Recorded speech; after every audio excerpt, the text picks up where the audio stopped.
Welcome to sorry, start again. Put your teeth in. Oh, I've had too many coffees.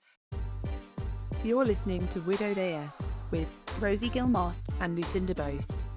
We've invited some members of the world's most exclusive club to bravely share their stories. Join us for some honest conversations about living a different life, the crushing lows, the surprising highs, and everything in between. Please note this is a podcast about death. Carefully read the episode descriptions and be kind to yourself. But for now, welcome to our podcast. Let's begin. Hello and welcome back to Widowed AF. We are delighted to have you back with us today. It's been quite the week actually, because we obviously broadcast this very, very personal, very powerful letter, which Lou read very beautifully. I would have read it about 3 times that speed, so thank goodness we don't have to listen to the chipmunks. But it's really had an impact on people, hasn't it? It has been really interesting to see the response. We were a bit nervous about the response, really. We didn't know how this was going to land with people, the subject matter, which is a shame, isn't it? Because, it's death is part of life, which is something we say all the time. But this guest was so brave in sharing her story. And honestly, I was honoured to be the one sharing it. I said in a little Instagram video prior to it that you do feel almost like a little bit of a voyeur, don't you? Because it's an insight into your world. I mean, we also describe widowhood as being this club that, only very exclusive members get to join. But this is like a next level, because I've never spoken to anybody that has taken somebody to Dignitas. So it was all completely new to me. And I just was left with so many questions about why is this not allowed? Why are we having to go to such lengths? And it just, my mind was kind of reeling in. I know I must have listened to you read that about 4 or 5 times, because I couldn't, there was so much more I wanted to know. And actually, I have spoken to Ellie from Dignity and Dying, and we're going to play the interview in a bit, because I was able to ask her questions, and it really was hugely beneficial. I can't wait to hear that interview, actually. I was unable to join Rosie on this, but Rosie had some very black and white questions for Ellie, and I hear that she answered them really, really well. So I can't wait for you to hear that as well. Yeah, she just had some really interesting information. I asked her at one point whether she thought that there would be a change in the law in our lifetime, assuming I'm going to go another 40 years. And she just said straight back to me, much sooner than that. So, Wow. I mean, the public opinion is very much that this needs addressing, but it's very difficult to turn the tides in Parliament, because we're dealing with, an older, often male, no offence to the males in the listening group, but it's a different generation to ours, and perhaps he's going to take a new wave to kind of push this through. It is. And, we are an ageing population, and the number of illnesses that lead people to lose their life before they've even died is shocking. For instance, I'd never heard of Lewy body dementia, which this lady's husband suffered from. Nor had I, even though Robin Williams had it, which Yeah, is so surprising. You'd think that we would have all known about yeah. it. And it manifests in loads of different ways. So, for this guy, it sounds like he suffered terribly with it, and it really morphed his personality and his character. It might not do that to another person. So the application process that he must have gone through with Dignitas was extensive. So much evidence required. That was an eye-opener for me. Yeah, and Ellie does talk about what they're campaigning for, and the levels of kind of, I guess, security almost that you would have to go through in order to be eligible. It's extensive. I think she said it's even a judge has to be involved. So this is not a sort of, off the cuff decision. And interestingly, she also said I think it's in Oregon, quite a large percentage of people who are given this prescription for the barbiturate don't take it. It's just having the knowledge that it's available to you. And I think you can, that comfort of knowing that you had some autonomy over how your life was going to end, that sometimes might just be enough. That's really interesting. I can't wait to hear this discussion with Ellie. Yeah, we talk a lot about secrecy and shame when you're widowed, and particularly, your loss, the kind of horrific circumstances of John's death, and you end up feeling very ashamed. But of course, if you're now fearing legal retribution and, possible public outcry, and people can be quite vicious, particularly on the internet. They can. I hadn't even considered that that there would be criminal implications for this. It just seems crazy. And it sounds like it's very, very rare and very unlikely that you will be prosecuted. But the length you may still be investigated, you may still have a criminal record and a caution and things like that. There's imagine having to carry that as well as everything else. It's horrible, isn't it? It's just creating more pain for more people when really it seems to me to be the humane option. Absolutely. I mean, nobody could have put up with, well, what this lady had to put up with was shocking, physical abuse, whilst knowing that that wasn't really the man that she knew. It's Yeah. heartbreaking. There's one quote that really sort of resonated with me, and she says that she was frightened for her life, but she still loved him. And that it must be just such a conflict of emotion. And also for him, because he had these moments of lucidity. So he would come back to being him and be aware of what he had done or see the bruising. And that must have been torment for him.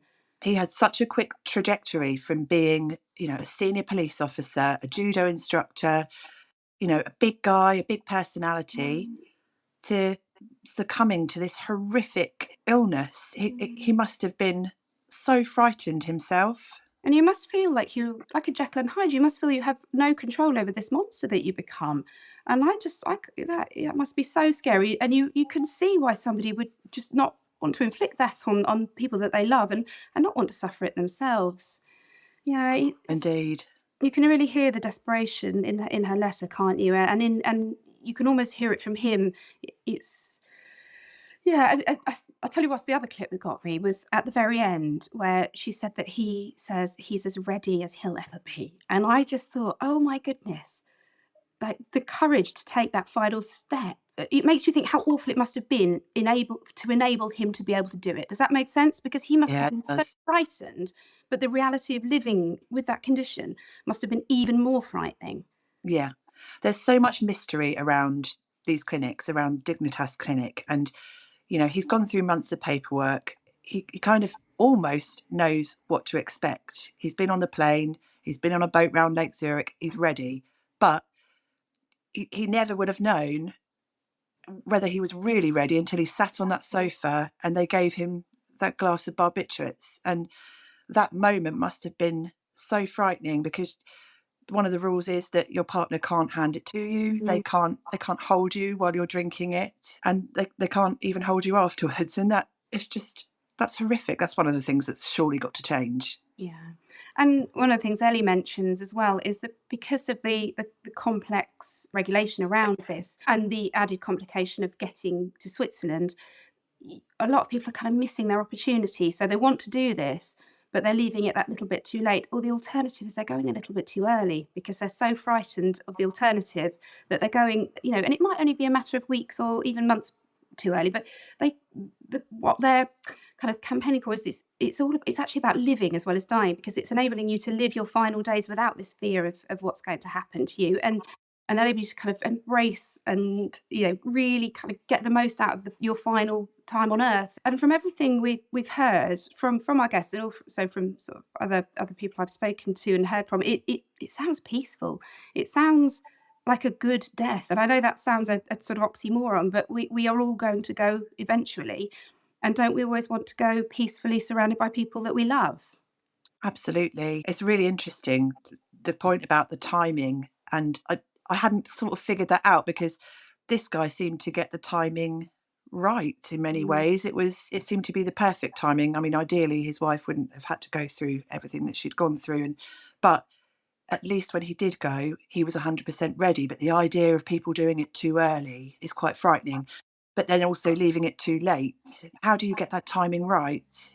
I don't know. I don't know. And she does talk about another campaign group who are called, I think it was Compassion in Dying, and she mentions it in the interview, which we're going to play in a moment anyway, and about how you can register your wishes and make something called a living will, and they can assist you to do this. Nobody can guide you on assisted dying. That is not allowed, but they can help you make your wishes known. So anyway, with that, I think we'll go into this interview and hear what Ellie from Dignity in Dying has got to say on the matter. I'd like to introduce you all to Ellie Ball from the campaign group Dignity in Dying. Hello, Ellie, and welcome to Widowed AF. Hi, Rosie. Thanks so much for having me. Thank you for joining us. We're very grateful. We all watched this documentary, the Prue and Danny documentary, which I know that your organisation had some involvement in. And obviously, you will have heard our episode on Monday where we read out that very emotional and very powerful Mm. letter from guest 11. So, if you wouldn't mind just telling us a little bit about what your organisation is, what you do within it, and kind of what your aim is. Sure. So, as you said, I'm from Dignity in Dying, and we're a campaign group that's powered by more than 500,000 people who agree that the law on assisted dying in this country badly needs to change. Because without this choice, the reality is that dying people suffer, Yeah. and without change, they will continue to do so. And it's interesting, what you're doing with your podcast and your listeners, because widows really are one of the groups who understand more than most that the law has to change. Many have seen partners die horribly despite the best efforts of end of life care. Some, like your previous guest, have had to go overseas to help their loved one have the death that they wanted. And perhaps even more tragically, we know that hundreds of terminally ill people are taking their own lives at home, and their partners have to deal with the aftermath of that and the lasting trauma. I speak to people all the time who have PTSD because of the deaths that they've witnessed and the guilt that they feel that their loved one wasn't able to have the death that they wanted. And in fact, just preparing for this interview, one woman really sprung to the front of my mind, Anne Whaley, who is not a likely campaigner. She'll admit that she's never campaigned on anything in her life, and she became one in her 70s when her husband was dying. His name is Jeff. He was in his 80s. He had motor neuron disease, which is a neurological terminal illness that is incredibly cruel. It robs people of their ability to walk, to move, to breathe, to swallow, to communicate. So he was almost totally paralyzed by the end. Like your previous guest, he felt his only option to control his end and to have a good death was to go to Switzerland. And he had painstakingly organized the whole thing himself, specifically to protect Anne from any recrimination. So he had to prove through medical reports, etc., that he was terminally ill, that he was fully compos mentis, that he was making his own decision of his own free will, that he understood the ramifications of his decision. He had to prove his identity, go through all these doctor's assessments, and cough up upwards of 10 grand. So the Dignitas option is not an easy one, and it's not an option that most people have access to in this country. And it was only in the final 2 weeks when he lost the use of his hands that Anne had to step in and book the final flight and hotel. And it was those acts which meant that she ended up in her local police station being questioned. So less than 2 weeks before they were meant to travel, they got a knock on the door out of the blue from police and social services, and someone had anonymously reported her. They still to this day don't know who it was or what their motivations were, but that blew their world apart. Jeff was terrified that he might be stopped from traveling. And in fact, he started starving himself from that moment Um, because he was so determined to have control over his death. Obviously, they were terrified that Anne would be, arrested, that she'd be landed in jail. And the reality of the current law is that you could go to jail for up to 14 years for helping someone take their own life. Unfortunately, just a couple of days before they were supposed to travel, it was dropped. But Anne still lives with essentially a criminal record. She was interviewed under police caution.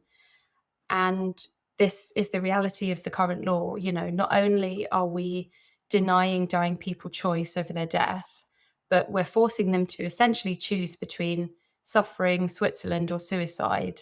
And then we're criminalizing acts of compassion by loving family members who are really stuck between a rock and a hard place. They're being forced to choose between watching someone suffer against their wishes or breaking the law and then being punished as a result of that. So it's so clear that the law has to yeah. change, and our job is to show Parliament what's really going on under the current law and tell stories like Anne's. So presumably people coming forward with their stories is very, very important. And even when it's done anonymously, it still carries a huge amount of power.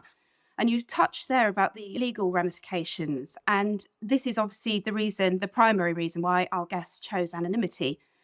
And it's a recurring question that came up because we did ask some of our listeners to come in with questions. I think 3 people asked about this legal aspect because people can't fathom how you could. And I know that the risk is it's a very small risk, isn't it? But it is, it is a risk. And how are people still being prosecuted or living under this fear of prosecution for, as you say, doing something that is showing immense humanity? Exactly. I mean, the current law has so many ramifications, not just for a dying person who wants the option, but for everyone around them. And as I say, particularly their partner. It's rare for successful prosecutions for helping someone to get to Switzerland, but it's still a risk. And as I say, police investigations are actually quite common. You know, it's rare in Anne's case for the police to get involved before someone travels. But I've spoken to lots of people who, you know, they've gone to Switzerland. Their loved one has got their final wish. So, you know, that's something they've been able to support their loved one to have a good death. And people unanimously say how positive those final moments are, that it's actually a really beautiful, peaceful death where they're able to hold their loved one's hand. They just simply drink medication and they fall asleep and they die, usually within minutes. It's a really peaceful death, and it's so much better than the deaths that many people are facing otherwise from cancer, from motor neuron disease and other illnesses. But then their partner, their wife, their girlfriend, whoever, has to come back on the plane with an empty seat next to them. And it's very quick. It's a matter of hours, isn't it? Yeah, it can be even quicker than that. And I've had people come home and the police are waiting for them. And they've then under investigation, often for the best part of a year. That's putting their grief on hold. It's adding to the trauma. It's just a situation that could be completely avoided if we had that safe legal option in this country. Everything could be out in the open. You know, loved ones wouldn't be in a position where they're having to break the law. And, you know, people don't want to die in a foreign country. They want to die in their own home, surrounded by their loved ones. They just simply want to, you know, gather the people that are important in their life and fall asleep. And it sounds like, you know, a Hollywood death or a distant utopia, but it's not. You know, this option is legal in so many countries around the world now, and there's no reason it can't be legal in this country. And that's what we're fighting for. I listening to you say that, it's so true, isn't it? That is that kind of Hollywood, the perfect death, if such a thing exists. And also hearing you talk about widows and, you know, the kind of first-hand experience we have of death. Now, both Lulu and my husband, they died very suddenly, which obviously carries with it a whole set of trauma. My husband's wife died of cancer, and she died a horrific, painful death. You know, she was medicated and, you know, the pain was kept at bay. But to keep the pain at bay, she lost her cognitive function, so she wasn't able to be aware at the end. And you know, the personality changes these people are seeing at the end. And again, I guess I'm in my early 40s. It's not something I'd even really thought about or considered. And as we get older and, you know, our parents' generation get older, I suppose it's becoming more of an issue at the forefront of our minds, because I guess we start to think our own mortality and, you know, none of us are going to come through this unscathed, are we? And having control of ultimately how we end our lives, it feels just so natural and like almost unbelievable that we're not really kind of having this debate properly yet. And I did a little bit of nerding and research, and I know 84% of the British public are in favour of the choice for terminally ill adults. And we left Europe for less, right? Exactly. It's one of those issues where it's an interesting campaign to work on, because we're actually not trying to convince the public. The public are already overwhelmingly on side. You know, as you said, if you walked outside your house and asked your neighbours what they thought, 7, 8, 9 in 10 of them would say, you know, we agree the law has to change. We think that terminally ill people should have the choice to die on their own terms. And Parliament is catching up, you know, doctors are catching up. This is really a matter of when, not if, for the UK. And we've got an assisted dying bill being considered in the Scottish Parliament. Jersey and the Isle of Man are considering it. Then our neighbours, the Republic of Ireland, are examining it. France are examining it. Really, Westminster is surrounded by progress on all sides. And there's an inquiry into assisted dying, excuse me, in the House of Commons. So this is something that politicians realise they can't ignore. Yeah. And really, the UK is at a crossroads at the moment. Parliament can decide to do nothing, and that is a choice, to look at the evidence and decide, no, we're going to turn a blind eye to the suffering that's going on at the moment. Or it can decide to listen to the public, it can examine the evidence and decide, no, we have to act. And, this isn't a step into the unknown. There is all this overseas experience that we can draw from. The law that we're campaigning for in the UK is very tightly limited to just people who are already dying so that they can have that choice. It's for people who are fully mentally competent, it's for adults, and it's really about people having the power to shorten and ease the dying process. It's shortening death, it's not shortening life. Yeah, and that's quite an important thing, isn't it? Because what you're campaigning for is the favour of choice in terminally ill adults, because there is a difference, isn't there, between assisted dying and assisted suicide, and that's quite an important distinction to make here, isn't it? Yes. So, as I say, we're talking about really assisted dying. It does what it says on the tin. It's about someone who's dying, who doesn't have a choice over whether they live or die. Their illness has already taken that choice away from them. So, the people I speak to every week who desperately want this option and are denied it are people with end stage cancer, with illnesses like motor neuron disease, Huntington's, Parkinson's, neurological illnesses, COPD. They've only got months left to live and they just want control over how, when, and where their death happens. And that is different from assisted suicide, which is about people who are unbearably suffering. And obviously, we have huge sympathy for anyone who's suffering against their wishes. But those people are terminally ill, so they're not dying. And assisted dying or having this choice would shorten their life rather than just shorten their death. And this is distinct again from euthanasia, which your listeners might be familiar with, where again it involves people who are suffering but not necessarily dying. They might be suffering not necessarily even just from physical illnesses.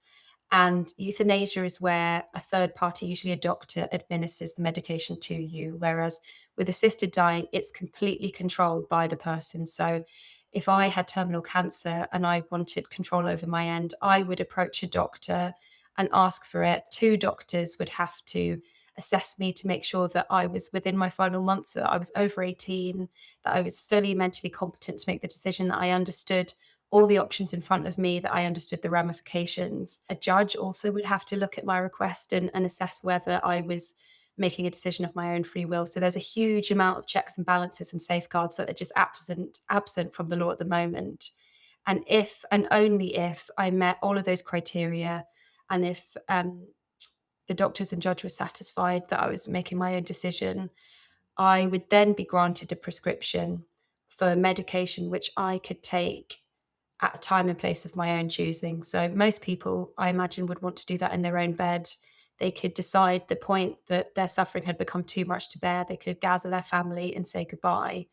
And it's really interesting when you look at the data from the US. So this option is available in 11 states in America, including Oregon, that's had it for 25 years. It's worked really safely and effectively there. And that's really the model that we're looking at in the UK. So a third of the people who go through the process and are given the medication don't end up taking it. Oh, wow, So I didn't know that. So they go through the process, they have the medication, and then they make the choice not to. Is that just the human exactly. instinct to survive, do you think? This kind of inability to end your own life sometimes?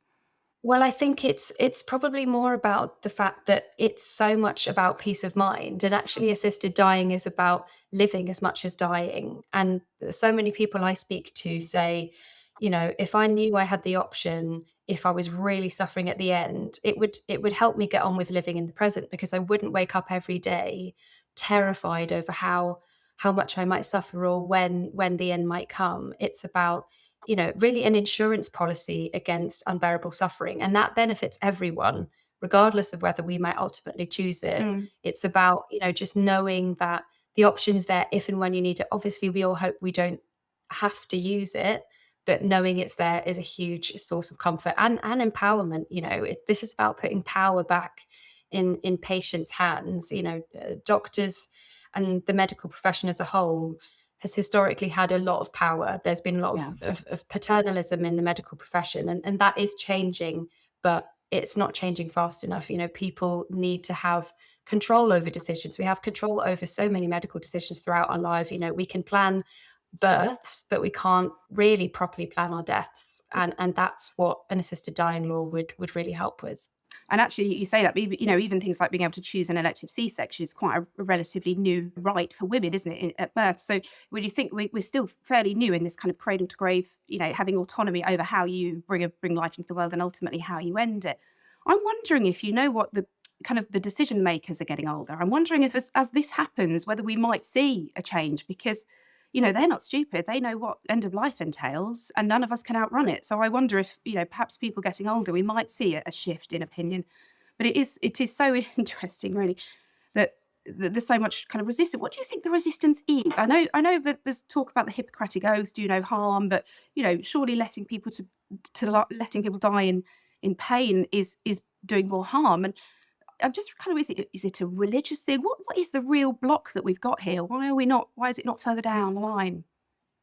Well, there definitely has been a huge shift in the mood in Parliament. So the last assisted dying bill that was debated in the House of Commons, coming up to 8 years ago, was defeated by quite a large margin, even though the vast majority of the public are supportive. So there is a disconnect between the public and the people who are meant to represent them. But that gap is definitely closing. We've seen a huge shift in opinion among MPs, also among doctors. I think the last time it was debated, these could hide behind the idea that, doctors don't support this. But that is definitely changing. The medical organisations in this country, the British Medical Association, the Royal College of Physicians, several other royal colleges, they've dropped their opposition and they're now neutral on whether the law should change. We know that so many surveys of doctors and other clinicians have showed that actually there's a huge range in opinion. So MPs can't claim this is something that doctors don't support. That's just not true anymore. And what really is, I think, the single biggest factor in changing an MP's mind is either whether they've had their own personal experience or whether they have met a constituent who has told their own powerful story. And as I say, widows have been some of our most powerful and passionate campaigners, not because they wanted to be, because they feel no choice but to use their pain to try and change the law so that no other family has to go through the pain that they've endured. I mentioned Anne Whaley earlier. There's a case that actually some of your listeners might be aware of from a couple of years ago. Mavis was a woman in her 80s whose husband Dennis had terminal bowel cancer, and they'd been together best part of 6 decades. They were devoted to each other completely, and he was suffering horribly as he died, despite access to end-of-life care. We know that end-of-life care is brilliant in this country, but it doesn't relieve all suffering for everyone. So he was dying and in a huge amount of pain. One evening he was howling in agony like an animal, Mavis later said. And he had been begging her for months to help him die. And she was terrified and she desperately didn't want to lose him. But that night she realized how serious he was. And she said, "Okay, Dennis, you have to tell me what to do, but I will help you and I'm going with you." And I think because she was terrified of what would happen next and of living without him. So this couple in their 80s took an overdose of medication that Dennis had been stockpiling. No idea what they were doing, no idea if it would work, no idea how much to take. And that's the thing, it's actually very hard to take your own life. Yeah. There's no information out there, rightly so, that this couple in their 80s are, you can imagine it, late at night, alone in their house, having to keep it a secret from their family. They tried to take their lives. Dennis died, but Mavis survived. And she was taken from hospital in her 90 to a police cell. Oh my God. Charged with murder and manslaughter. And that is the reality of the law in this country. And their daughter Joy has become one of our most passionate and feisty and incredible campaigners. And her telling her parents' story has changed so many hearts and minds. And that's what we have to do, is shine a light on what's really happening in this country. And, I was really moved by the guest whose letter you read out in the last episode. And for a very fortunate few, Switzerland's an option, but not for most people. Well, most people in this country don't have 10 grand. That was going to be one of my questions, actually, is, the financial inequity, really, because if you've got 10 grand squirreled away, you can afford to go to Switzerland. And actually, on that note, why Switzerland? Because I know that it's an option in places like Holland as well. Why do the Brits tend to go to Switzerland? So the Swiss law is actually really one of the only laws that allow foreign nationals to access it. So, technically you could go to the Netherlands, but you, I believe, need to have a registered GP there. And actually, because the law in the Netherlands is a euthanasia law, so it's a doctor administering the medication to you, if you as a loved one were to help someone have an assisted death in Holland, you could actually be charged with manslaughter rather than assisted suicide. Right. So yeah, the charges are more serious and it's much more difficult to access. Whereas for Switzerland, they do allow people who are, foreign nationals to go there. People have heard of Dignitas. There are other options, but it's an incredibly difficult process. Not only is it hugely expensive, but there is a huge amount of planning that goes into it. It takes months. So if you've got to the point where you're dying, you probably don't have enough time. You Wow. probably aren't well enough to make the journey. Getting on a plane when you're dying of cancer is no mean Mm. feat. People often end up going before they're really ready.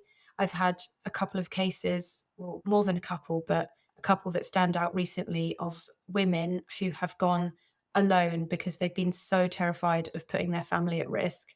So imagine dying in a foreign country alone without anyone that you love holding your hand. Especially when they could be there in that circumstance, because and that's really I suppose I'm going to say beauty, because I think if you have a good death, then there's a beauty in it. And I think it was on that Prue and Danny documentary, they were talking about sort of having a funeral before somebody died and everybody coming and telling them, what they meant to them, and being able to have this kind of conversation before the debilitating illness takes you. And I thought, God, that is so beautiful. And wouldn't yeah, I guess I've already said it, but it just feels so bizarre that we don't allow this. And I know you're probably sick of people referencing pets, but the fact that we do it for pets, it doesn't really make any sense. But I guess you know that already. You did mention to me earlier you have a sister organisation, don't you, or you work with another organisation that can help. Is it help put people put plans in place and make their wishes known?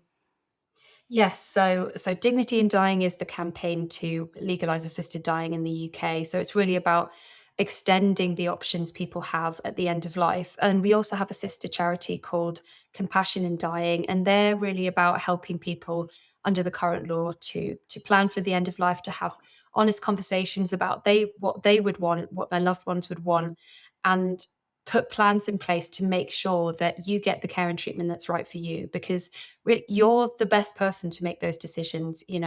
We live our lives making all kinds of decisions about, our bodies, our health, our lives, and we should have that control at the end as well. And we know that when people have had those conversations, when they've put plans in place, when they've recorded their wishes, they're much more likely to get the care and treatment they want, and their loved ones say their relative had what they would say it was a good death.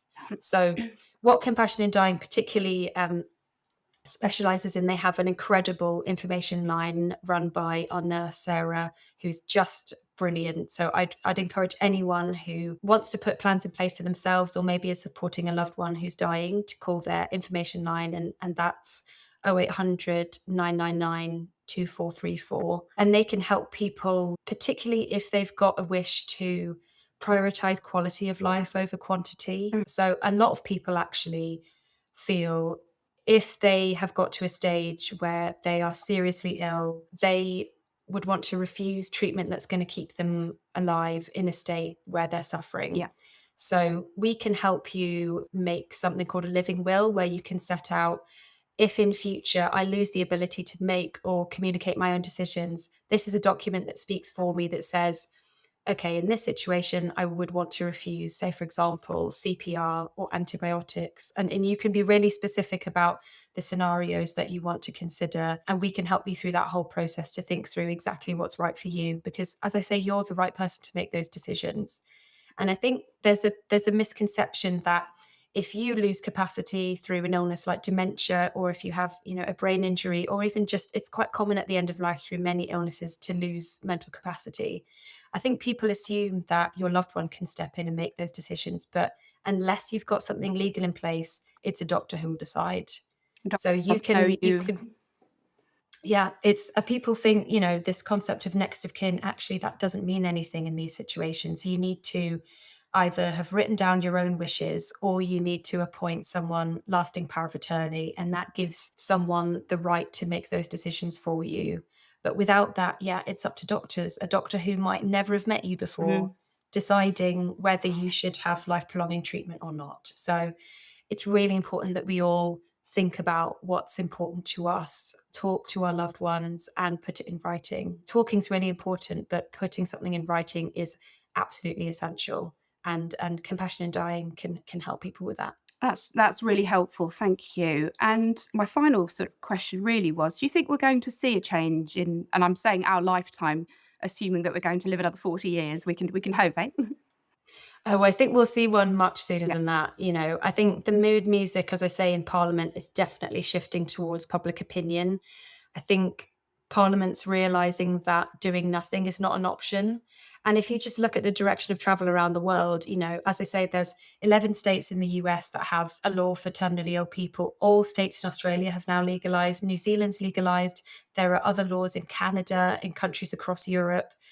This is only moving in one direction. If this was dangerous, countries would be repealing their laws left, right, and centre. That's not happening. The opposite is happening. More and more countries are having these conversations and considering it. And it's really a matter of when, not if, for the UK.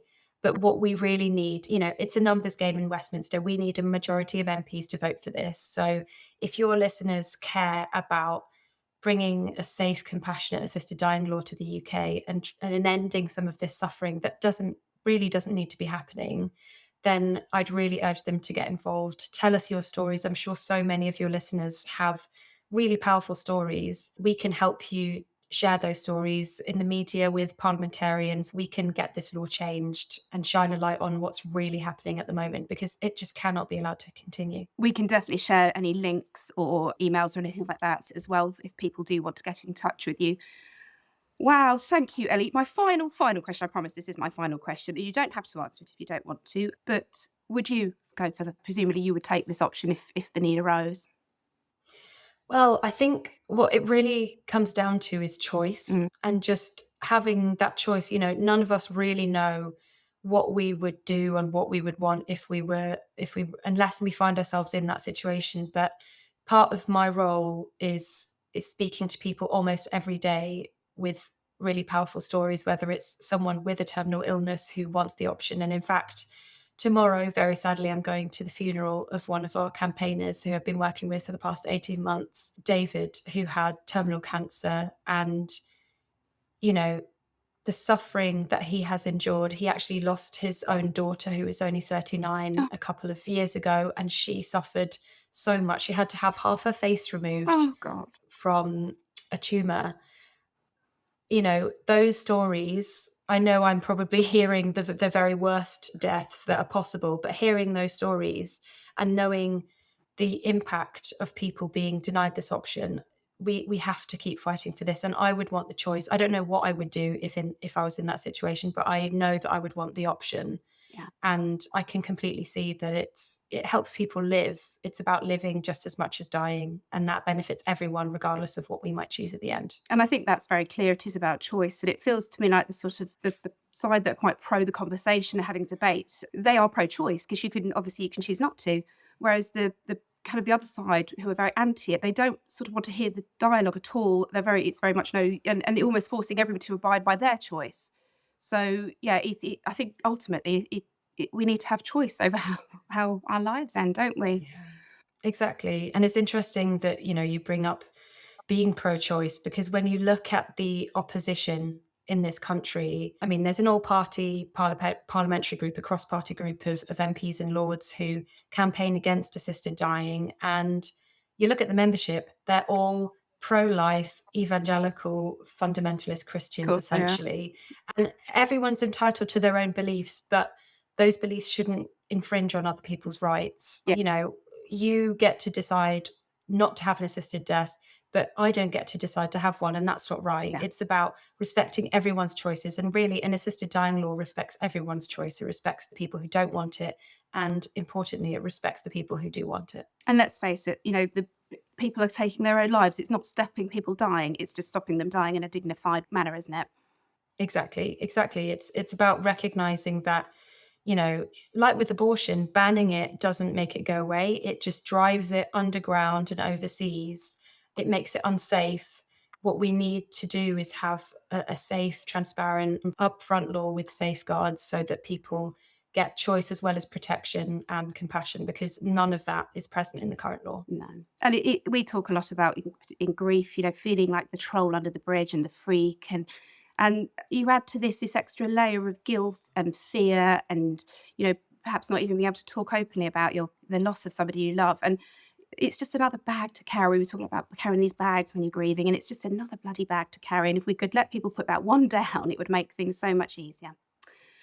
Anyway, thank you, Ellie. I really, really appreciate you coming on today. And I feel like I've been educated. I feel I've had the opportunity to ask so many questions that were on my mind. So I hope we've answered any from listeners. And if we do get any come in, are you happy for me to maybe drop you an email or something in the future?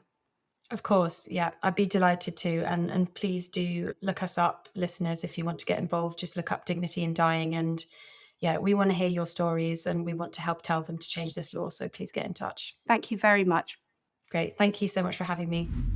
Wow, I'm speechless after that. So many of the questions that you asked, I hadn't even thought of. It's fascinating. And I didn't realise the public opinion was so far in support of assisted dying. That's actually really encouraging. But my first thought actually is, what happened to Mavis? Oh, I know. And I'm going to find out what happened to Mavis, because I meant to ask and I didn't. But yeah, I agree. The idea that they're a campaign group that haven't really got to try and persuade the public because we're already behind them. It's the kind of old codgers in Parliament that still need persuading.